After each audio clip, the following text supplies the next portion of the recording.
Moses and Aaron go to Pharaoh and say, "This is what the Lord, the God of Israel, says. Let my people go, so that they may hold a festival to me in the wilderness." Pharaoh answers, "Who is the Lord that I should obey him and let Israel go? I don't know the Lord, and I will not let Israel go. Why are you taking the people away from their labor? Get back to your work." Pharaoh thinks there are far too many Israelites. Now he calls his servants and he says, "You don't give them straw anymore for making bricks. Let them gather their own straw. But at the same time, they need to make the same amount of bricks as before. They are just lazy. That's why they are crying to go." Now life becomes even worse for the Israelites. How can they ever make the same amount of bricks as before when they have to gather their straw as well? They are beaten by the slave drivers, and they cry. They go to King Pharaoh and say, "Why are you doing this to us? This is impossible."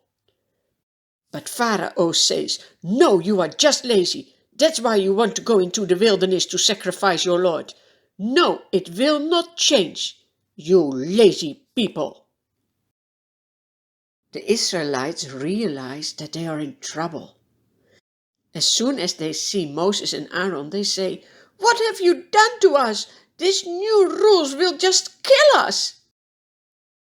Moses also doesn't understand what's happening now, and he says, "Lord, why have you brought trouble on our people? Is this why you sent me?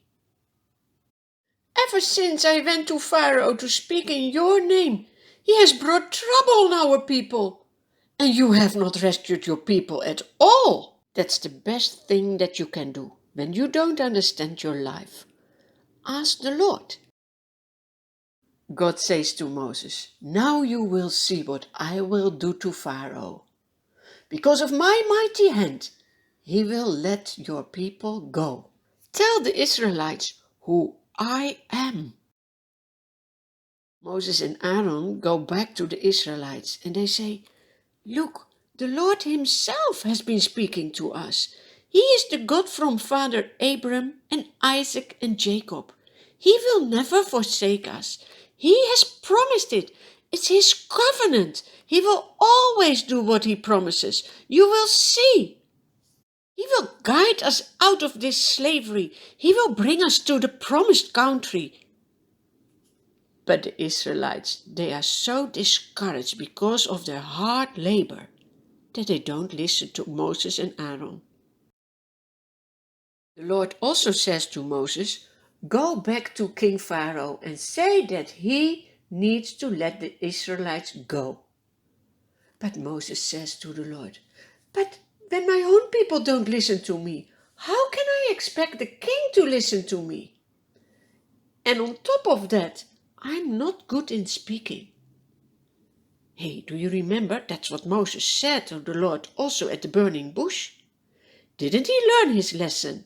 That when God asks you something to do, you just obey, because he will make it possible. God says to Moses, "I will tell you everything that you need to say to King Pharaoh. You can tell it to Aron your brother, and then he can say it to the king." Now Moses obeys. There he goes together with his brother to the palace of the king again. What will happen when they will face Pharaoh again?